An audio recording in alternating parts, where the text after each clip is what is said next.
Howdy, this is Tublalcain again, and this time with shop tips number 156, the fourth and final in this series on bolt circles, 4 methods. Now if you haven't seen the other 3 videos, go back and look at them.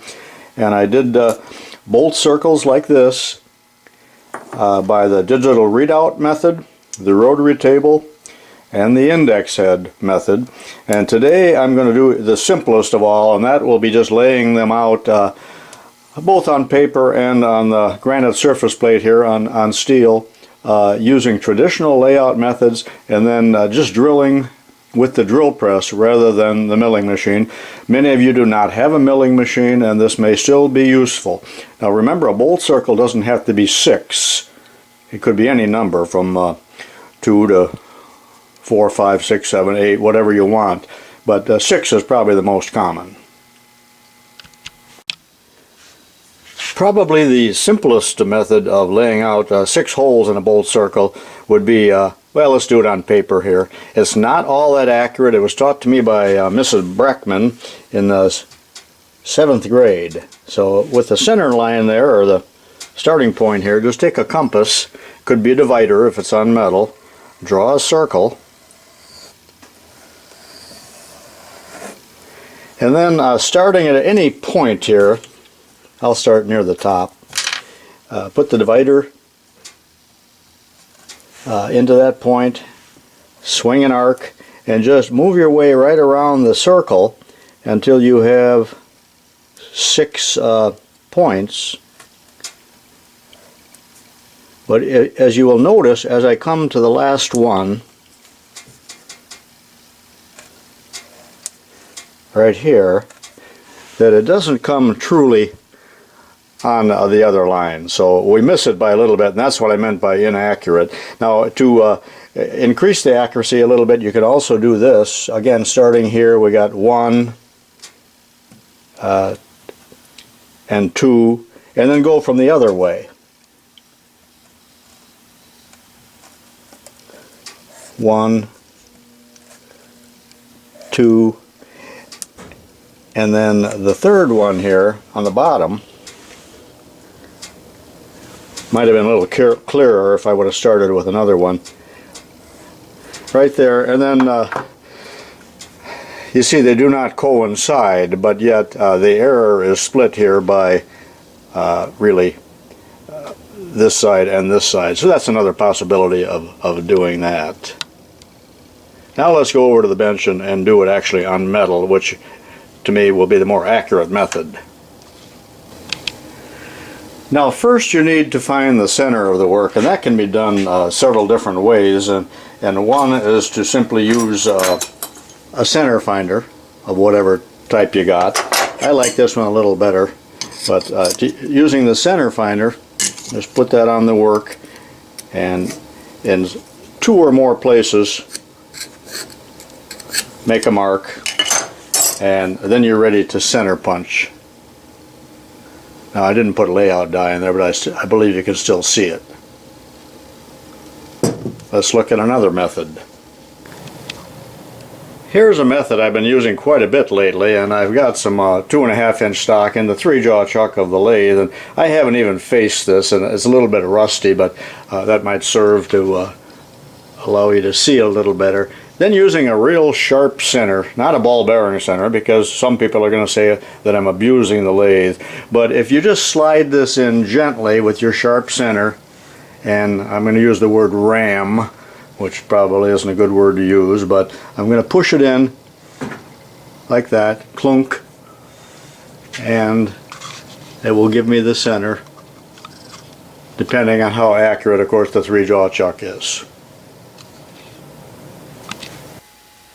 Another good way to find the center, and this is 2-inch stock, and I put a little layout die on there, and using the height gauge set at exactly 1 inch, because this is 2 inches in diameter, so this is the radius, 1 inch, and lay the work on the surface plate and scribe it,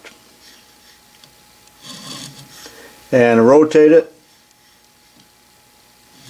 and scribe it, and that will give you the center. And it coincides with the center here from when I faced it some time ago. So that's an option. Sometimes you want to do layout work and you already got a hole in the stock that's been center drilled, and so we know that hole to be right in the center because I did that in the lathe some time ago. And this is the one that I actually want to do the bolt circle on. So what I did is I took a real small piece of 3/16 stock, in this case it's brass, and I picked the center on that in the lathe by that method I just showed you. And if you put that in the hole, now there is a center hole for me to use dividers in to swing that circle. Now, using my little divider, which I have preset at 5/8, just using a ruler, and one leg of the dividers is in that punched hole that I just have shown you, and now I'm ready to swing my 5/8 circle, which is actually 1¼ inch diameter, to start the layout on. I'm not sure that's going to show up very well, but that will be the bolt circle on which the 6 holes are laid out. Now, old Tublalcain cheated just a little bit. That ring that I just laid out here with the dividers, actually I have deepened it. I went over to the lathe, I put this in the 3-jaw chuck, and with a sharp tool I just made a little groove. And the reason for that is that the little center punch is going to fit in the groove very nice so that I'm on the true circle. That's just a little tip. You don't have to do that.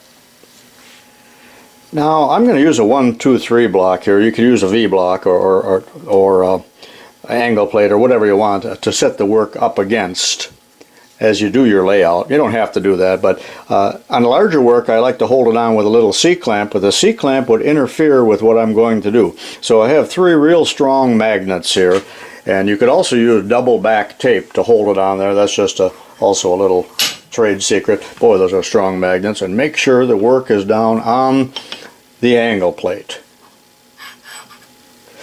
or in this case the 1, 2, 3 block.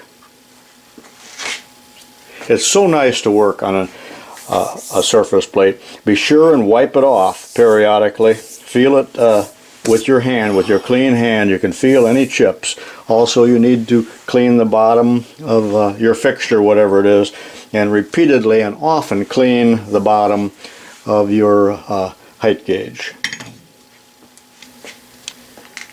Again, the work is 2.5 diameter, the radius being then 1 1/4, 1.250, and I've set the height gauge for 1.250, and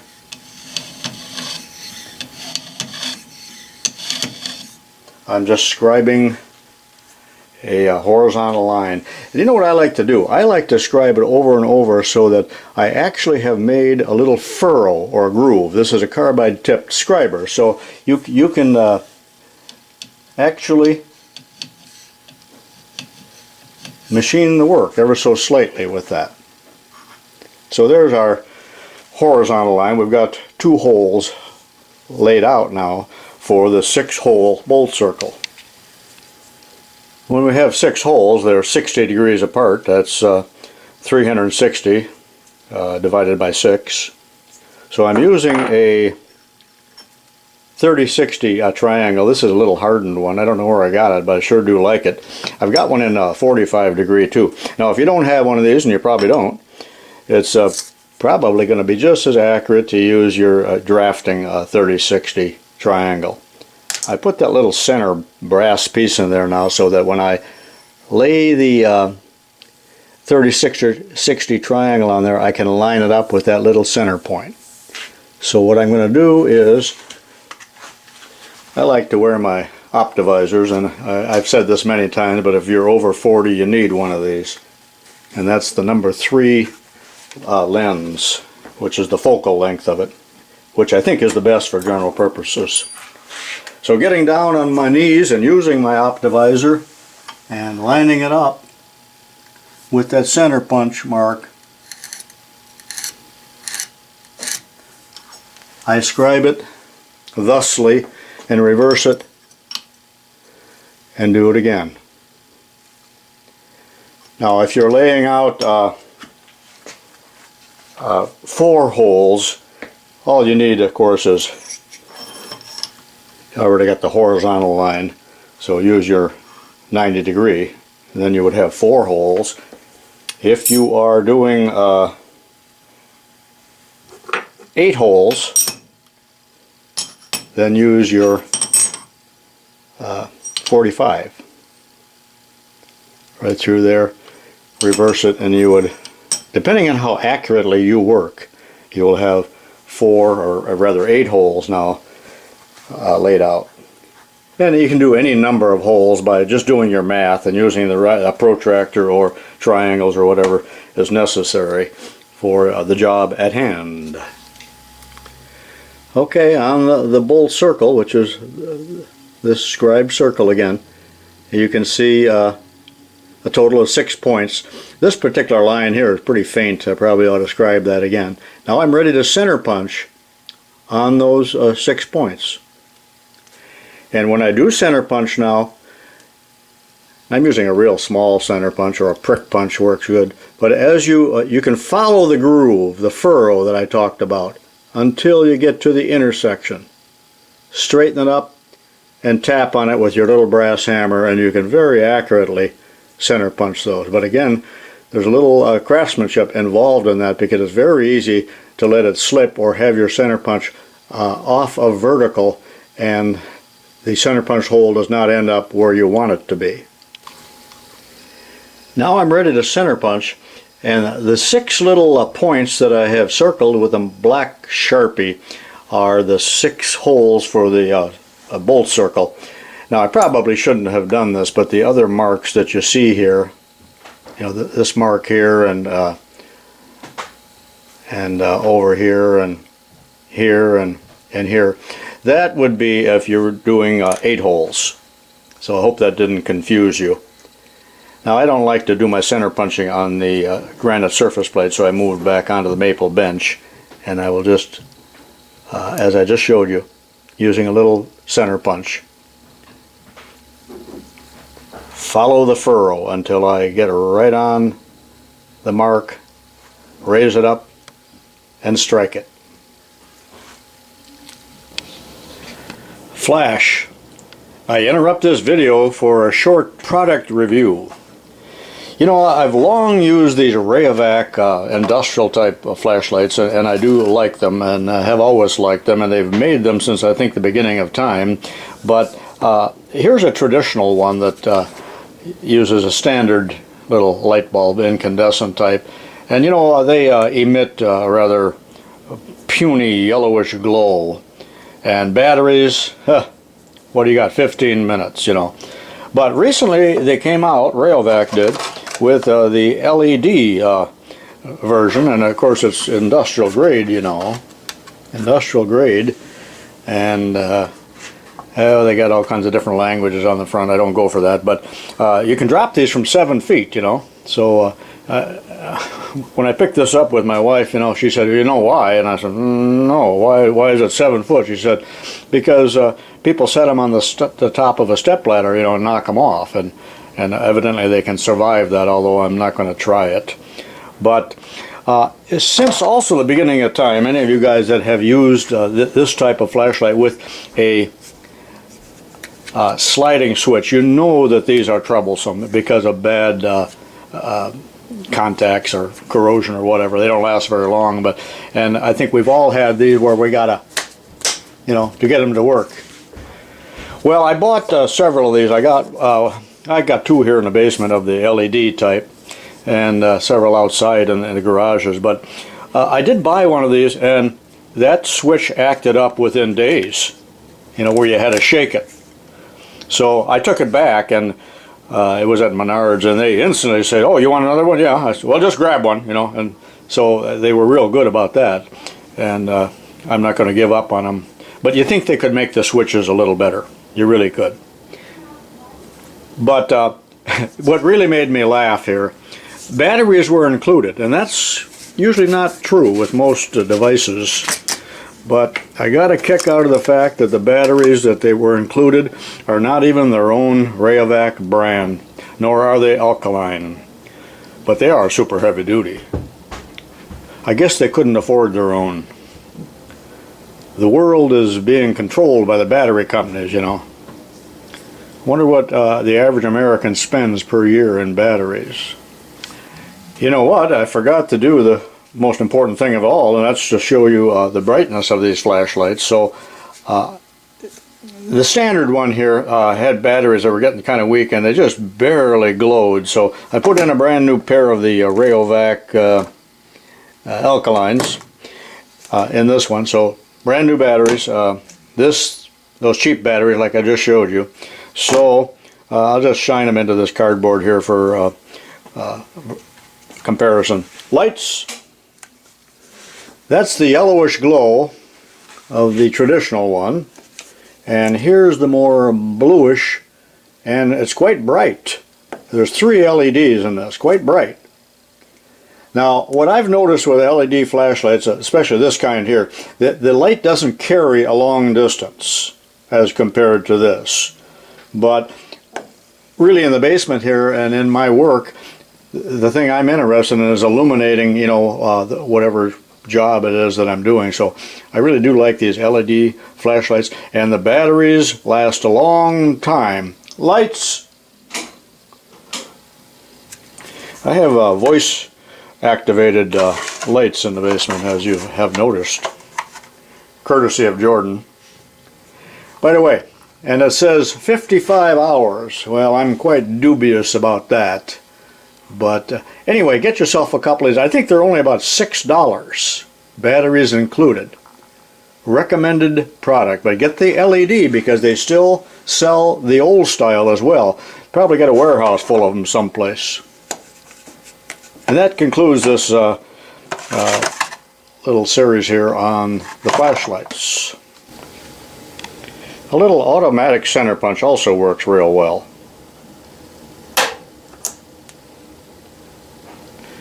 Now for your regular center punch, again, you use a precision one, not your general purpose one, and a brass hammer doesn't tend to slip off when you strike it the way a steel hammer does. So keep a brass hammer handy on your layout bench.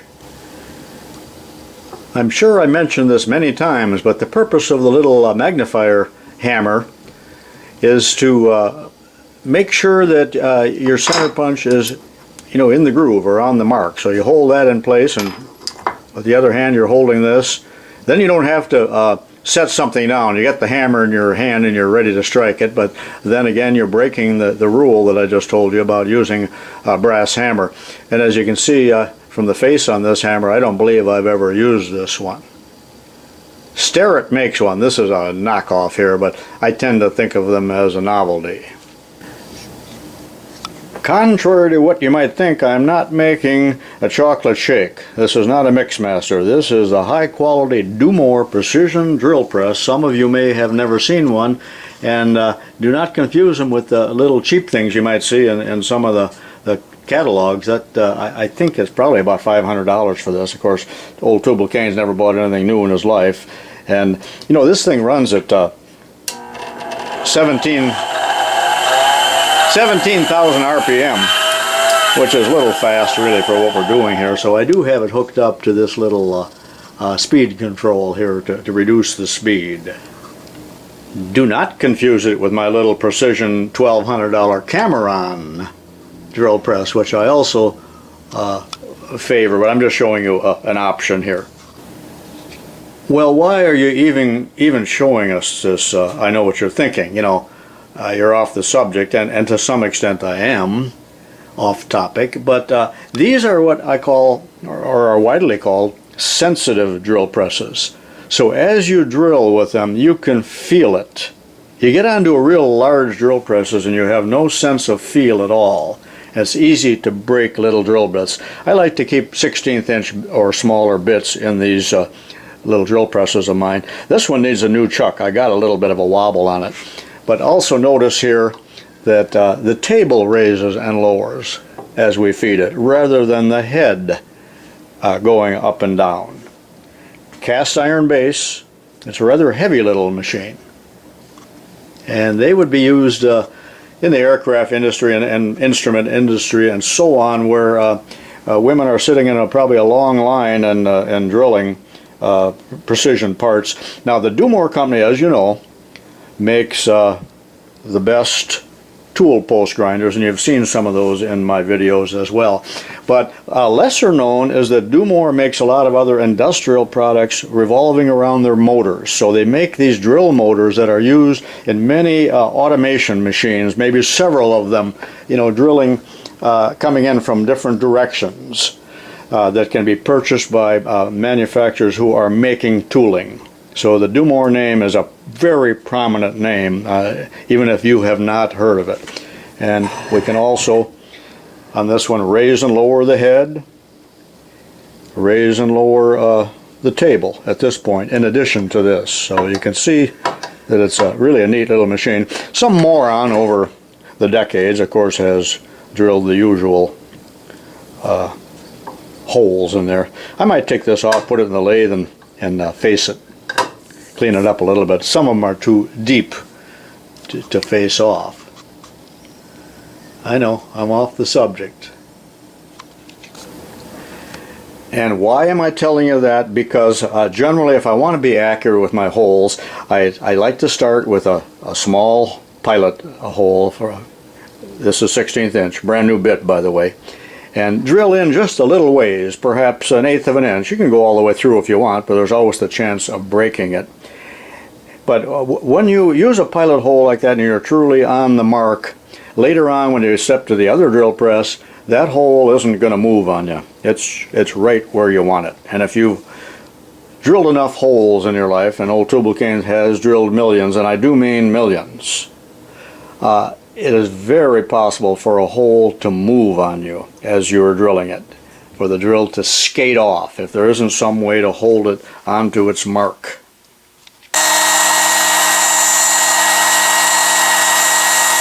So here we go.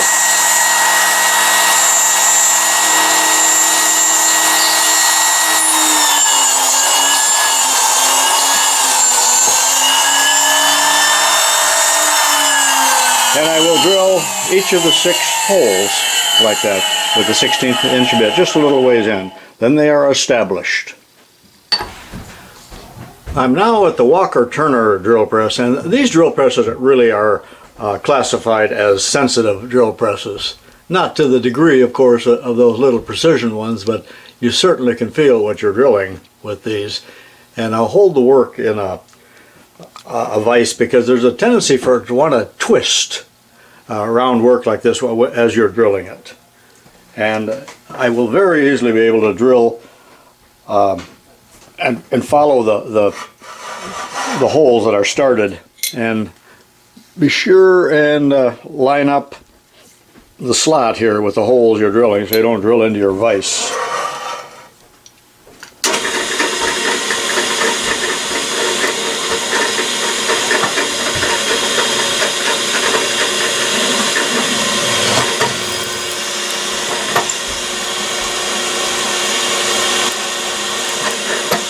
That's nice soft steel.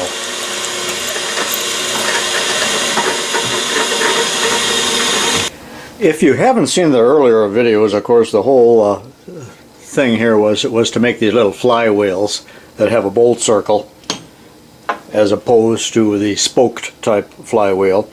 And here we are. This one is done. Now I need to re-drill the holes to a final size, which in this case was 7/16, but I'll do that off camera. And I'll knock that little brass pin out of there. Nope, a little harder than that. But you can see how nicely spaced they are, and probably a better view from the back. You're not confused by all of the other marks. And that's how you do a bolt circle, 6 holes in round stock. Be sure and look at the other 3 videos in this series if you have missed them, and watch my hundreds of other videos. Be sure and wear safety glasses now when you work on these machines. I didn't mention that before, but I try to mention that at least once in every video. And with that in mind, this is Tublalcain saying so long for now.